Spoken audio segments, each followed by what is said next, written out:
participar da formatura de oficiais da Polícia Militar de São Paulo, nesta sexta-feira, o presidente Jair Bolsonaro subiu o tom contra a criminalidade. O chefe do executivo defendeu as forças policiais e pediu a diminuição da letalidade dos cidadãos de bem. Temos que diminuir a letalidade, sim, mas é do cidadão de bem e de pessoas como vocês. Em nome da validade.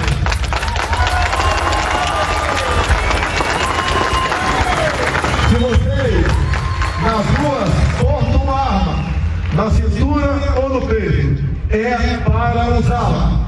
E nós, chefe de executivo, quer sejam presidentes ou governadores, nós devemos dar respaldo e segurança para vocês após o cumprimento da missão. Bolsonaro ainda pediu a aprovação do excludente de ilicitude e afirmou que existem inimigos de terno e gravata com grandes poderes. O meu grande sonho de presidente da República tem que ser compartilhado com o Parlamento brasileiro.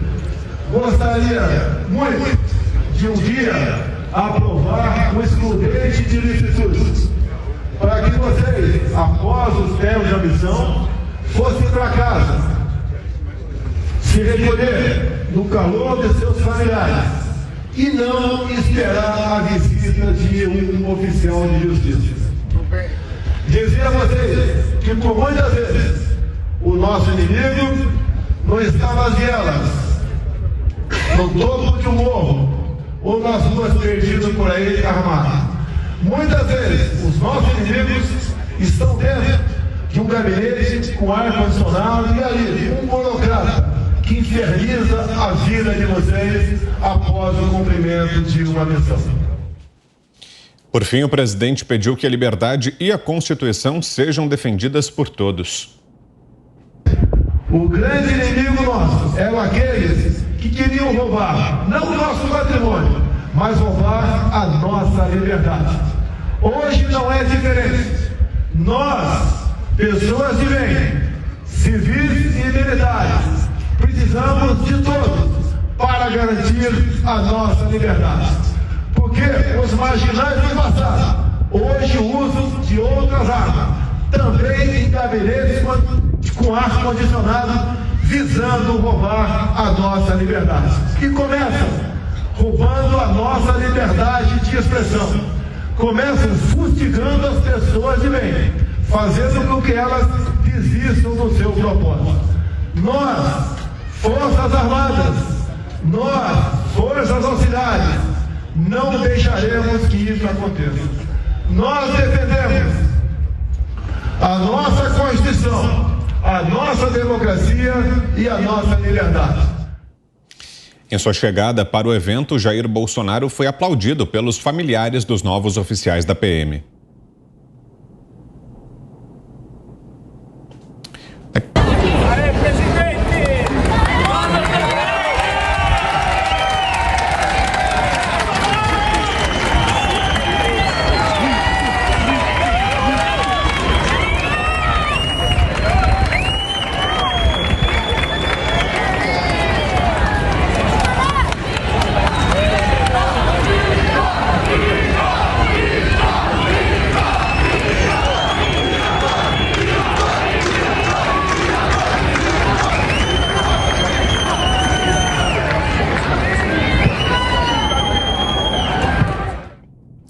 Então, momento da recepção ao presidente Jair Bolsonaro nessa formatura dos oficiais hoje aqui em São Paulo. A gente vai direto a Brasília para análise de José Maria Trindade sobre essas declarações que trouxemos aqui do presidente. Salve, Zé. Boa noite.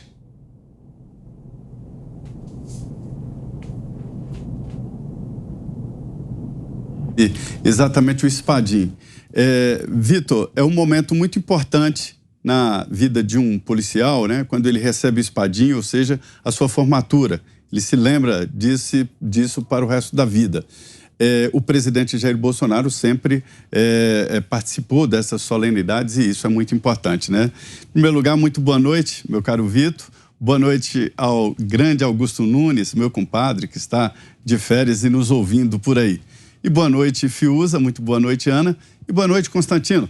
Boa noite a você que nos acompanha aqui nos Pingos nos Is. Olha, o presidente Jair Bolsonaro tem toda a razão. há inimigos que ficam escondidos na espreita, usando aqueles bandidinhos lá na ponta e lá nos gabinetes do ar-condicionado, se beneficiando do crime lá na ponta. É o presidente que mais fala em liberdade, é o presidente que mais fala em cumprir a Constituição. E ele foi muito feliz quando fala em civis e militares. Eu ouvi aqui de militares de que houve uma reação muito grande na caserna, né, nos grupos militares, com a fala de ontem do ministro Edson Fachin, o presidente do TSE, Tribunal Superior Eleitoral. O ministro Edson Fachin se colocou como o grande comandante das Forças Desarmadas e dizendo que a eleição é uma coisa de civis. Os militares dizem que não, é de militar também. Tanto na hora do exercício do voto, porque a Constituição garante que o militar vote, não se candidate, né? Para se candidatar tem que sair da vida da atividade, mas para votar sim.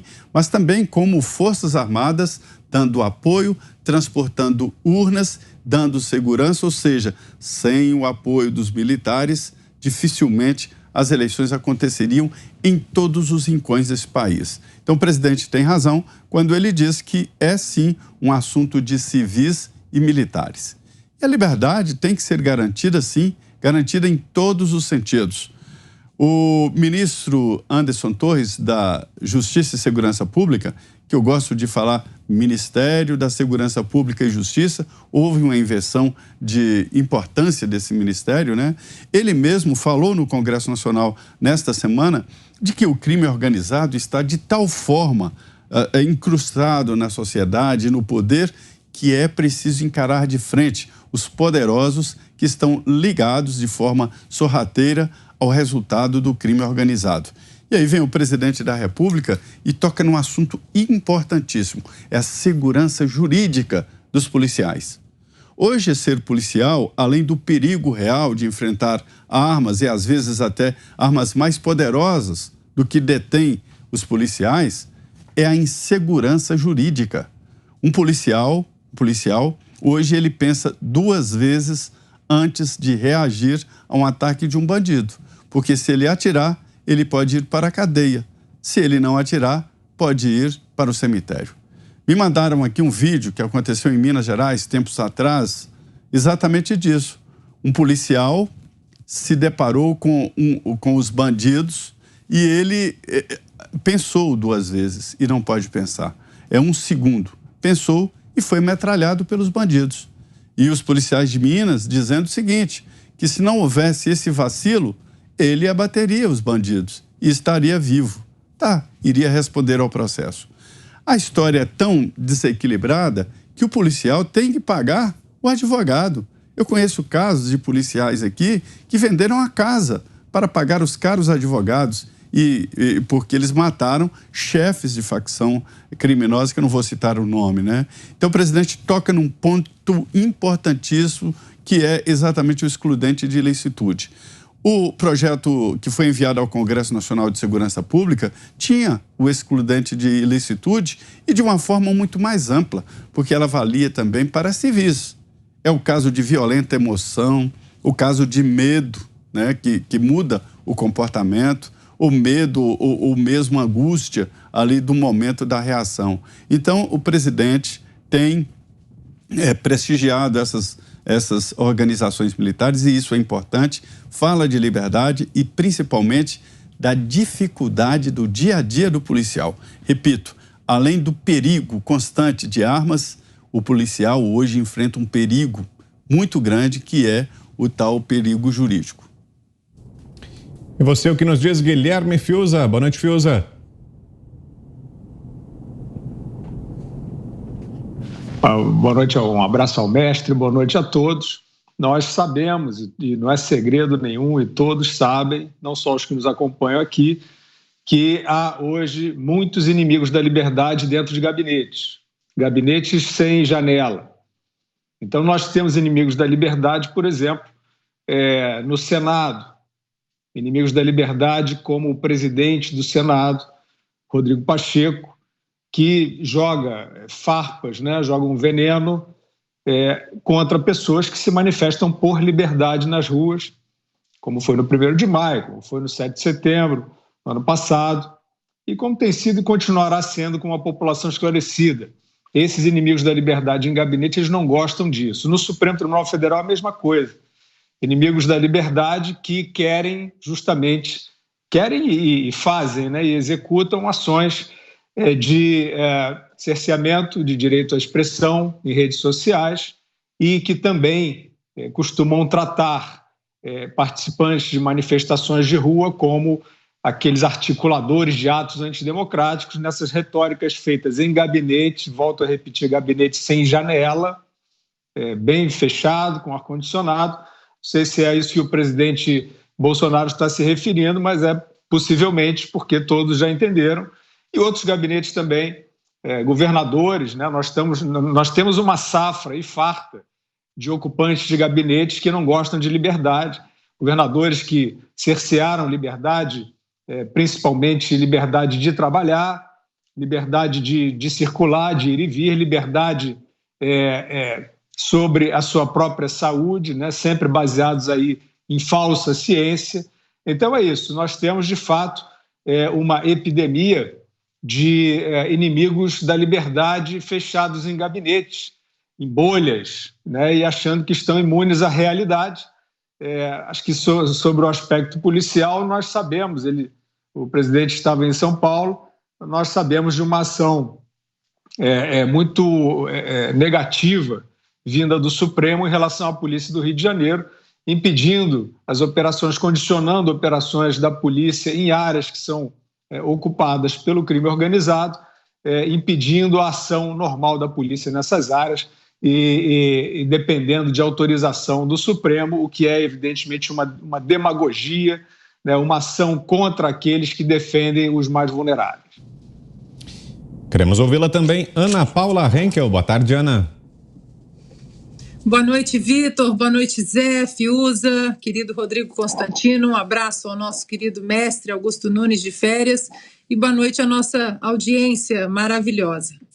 Vitor, que coisa, né? Nós temos ouvido aí o presidente há 4 anos, principalmente nos últimos 2 anos, falando de liberdade, de Constituição, de respeito às leis, do império da lei que tanto sonhamos, né, em ter no Brasil. E o que nós escutamos do outro lado é o genocida, o ditador, que coisa, né? O genocida, ditador, o novo nazista. Comentei aqui essa semana, né, a vontade que a oposição tem e o plano da oposição, aliado com parte da grande imprensa, da velha imprensa, de desumanizar o homem que fala em liberdade, em Constituição, em respeito aos policiais, os policiais que dão a vida aí diariamente, né, para defender a vida, para defender o brasileiro, para defender nossa sociedade. E não há outra pauta nessas eleições, Vitor, que não seja a pauta relacionada à nossa liberdade em várias esferas. Liberdade religiosa, temos visto aí igrejas sendo atacadas, sendo invadidas, um terrorismo religioso, liberdade de imprensa. Nós temos jornalistas que estão em exílio aqui nos Estados Unidos, como o jornalista Alan dos Santos, por pura perseguição pessoal de um ego inflado do senhor Alexandre de Moraes. Alan dos Santos está aqui há 2 anos sem ver a família, sem ver a filha que precisa de amparo especial, porque o Alexandre de Moraes simplesmente não gosta do que o jornalista Alan dos Santos fala. Não há processo, o Alan não é réu, não é condenado, os seus advogados não conseguem saber o que acontece dentro desse inquérito ilegal. Liberdade, né, de imprensa, liberdade de escolha, liberdade de discutir se as vacinas, qualquer vacina é boa, se um tratamento é bom ou não, se o lockdown é bom. Então, essa liberdade que o presidente vem falando sistematicamente dentro da pandemia, porque hoje, Vitor, não é questão de não termos liberdade de escolher, nós não temos liberdade de perguntar, de debater, de questionar.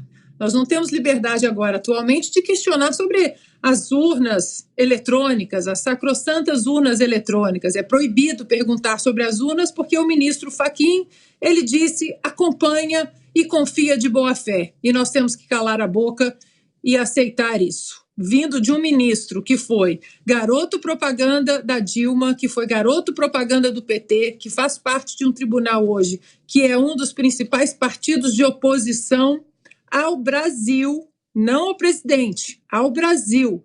O TSE e o STF, eles se tornaram partidos de oposição ao Brasil. E nós simplesmente temos que aceitar tudo que eles falam. O presidente colocou essa palavra, na verdade, a nação brasileira colocou essa palavra liberdade no debate. O 7 de setembro no ano passado foi muito explícito que o brasileiro queria a liberdade de poder discutir as coisas e principalmente a liberdade de pedir respeito à nossa Constituição. O presidente entendeu a mensagem e hoje ele pauta aí o seu discurso, né, todas as suas falas, usando essa palavra. Está tudo muito claro para as cédulas de outubro, não é, Vitor? O que um lado defende a liberdade econômica, social, intelectual, e o outro defende regulação da mídia, aborto, políticas abortivas, revogação de reformas importantes. Então, os dois únicos lados na cédula de outubro, eles estão muito claros. E a palavra liberdade estará em jogo e também nas cédulas. E quem está com a gente também, para completar o time nesta sexta-feira, é o Rodrigo Constantino. Mais uma vez, seja bem-vindo, Constantino. Sua avaliação sobre essas declarações de hoje do presidente Bolsonaro. Boa tarde, Constantino. Boa tarde, boa noite, Brown. Um abraço para todos, para a Ana, para o Zé Maria, para o Fiuza, para o nosso mestre Augusto Nunes de Férias e para toda a audiência. Veja, essa fala do presidente Bolsonaro foi muito contundente e muito importante. O presidente Bolsonaro, eu arrisco dizer, ele é o presidente na história do Brasil recente e em relação a lideranças mundiais que mais tem defendido as liberdades básicas e liberdades individuais. Eu digo isso com tranquilidade, porque nós tivemos um teste. E o teste foi a pandemia, que o Fiuza mencionou, en passant. E nessa pandemia nós vimos alguns líderes até da suposta direita conservadora, como o caso do Boris Johnson, embarcando numa loucura, numa insanidade coletiva autoritária, mandando todo mundo ficar em casa, obrigando todo mundo a agir de certa forma, coisas que prefeitos e governadores no Brasil adoraram copiar com requinte de autoritarismo, né? Gôndolas que vão abrir, gôndolas que vão fechar no supermercado porque não são ou são essenciais e por aí vai. E o presidente se colocou contrário a isso desde o começo. E foi uma voz dissoante no cenário global. Então isso não é pouca coisa e eu acho que nós temos que reconhecer. O presidente está falando em liberdade de expressão, está falando em respeito à Constituição, ele está falando no respeito às Forças Armadas e claramente isso parece sim uma resposta à fala absurda do ministro Fachin, que veja a cronologia da coisa, Brown, para a gente entender direito o que aconteceu. O TSE e o Supremo convidaram os militares para esse tal comitê de transparência. Aí os militares apresentaram uma longa lista de sugestões, críticas, possibilidades de melhoria do sistema um tanto opaco e sem transparência que temos hoje, e aí começou o problema. Aí o TSE foi lá e ridicularizou isso como opiniões, como se as Forças Armadas não tivessem os melhores técnicos da área de TI e informação e cybertecnologia, né, do país. Depois rechaçaram uma a uma das sugestões. E, por fim, vem essa alfinetada gratuita do ministro Fachin dizendo que as eleições são forças desarmadas. Como se os militares não tivessem um papel na proteção da soberania nacional e da própria ordem para impedir qualquer tipo de caos e coisa assim numa eventualidade no dia da eleição. Então, tudo muito absurdo nesse teatro do TSE e acho que o presidente está dando uma resposta. Além, como muito bem ressaltou o Zé Maria, questões práticas ali das forças policiais no Brasil. Porque essa divisão a que se refere a Ana, ela está muito clara para todo mundo. De um lado tem a turma que defende o comunismo, a censura, a imposição de um estilo de vida por meio do Estado. Do outro lado, tem um presidente que é o sujeito talvez mais difamado e atacado nas redes sociais e continua depois de 3 anos e meio quase falando em liberdade, em não mexer em nada nas redes sociais, na imprensa, enquanto que o outro ameaça isso. Temos também crime organizado na política, sim. Veja como foi a narrativa da ala militante da imprensa. Presidente Bolsonaro atiça militares contra parlamento. Oi? Não foi isso que ele disse. Ele disse que tem gente em gabinetes, e aí vai em vários locais e instituições, inclusive sim no parlamento, né, que são pessoas defensoras do crime e do fim das nossas liberdades. Isso é um fato. Então, não pode mais fazer nenhuma crítica. O parlamento tem gente que defende comunismo abertamente. Aliás, um deles era relator da PL de fake news, querendo vir com censura no ano eleitoral. Então, a coisa está muito clara, a divisão está muito evidente. Tem gente que gosta e tem apreço pela polícia, pelas Forças Armadas, pela Constituição, pelas liberdades básicas, e tem um lado que fica com a bandidagem, com o autoritarismo, com a censura e mirando em exemplos como a Argentina e Venezuela. É disso que se trata. O presidente está reforçando essa mensagem de liberdade, porque ele sabe que essa vai ser a principal pauta nessa eleição.